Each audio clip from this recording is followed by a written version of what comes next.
One result लागू होना चाहिए।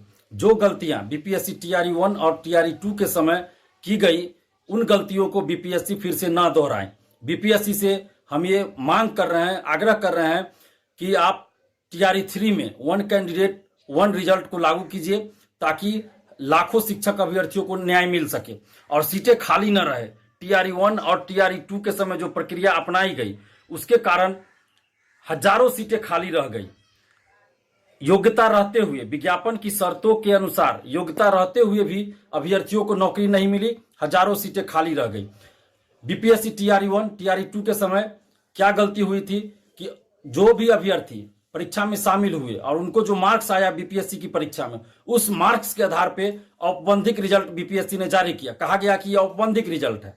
इसका मतलब होता है कि आप फाइनल रिजल्ट जारी कीजिएगा, लेकिन बीपीएससी ने फाइनल रिजल्ट कभी जारी ही नहीं किया। औपबंधिक रिजल्ट जो जारी किया था, उसी का काउंसलिंग करवाया गया और उसमें सैकड़ों हजारों अभ्यर्थी थे जिनके पास डॉक्यूमेंट्स की कमी थी, तो उनको बाहर किया गया। डॉक्यूमेंट्स वेरिफिकेशन भी पूरी तरह से सही से नहीं हुआ। उसके बाद अभी देखिए, अभी भी विज्ञापन की शर्तों के अनुसार हजारों ऐसे अभ्यर्थी हैं जिनके पास विज्ञापन की शर्तों के अनुसार डॉक्यूमेंट्स की कमी है, और अभी भी हजारों लोग जो शिक्षक बन चुके थे उनको बाहर किया जा रहा है। तो ये जो सीटें खाली हो गई और उस समय जो काउंसलिंग के समय सीटें खाली हुई, तो इतने तो शिक्षक बन जाते, इतने लोग को नौकरी मिलती, बेरोजगार युवाओं को नौकरी मिलती, जो कि नहीं मिल पाया। सीटें खाली रह गई, हजारों सीटें खाली रह गई और अभी भी हजारों सीटें खाली हो रही है टीआरई 1 टीआरई 2 में।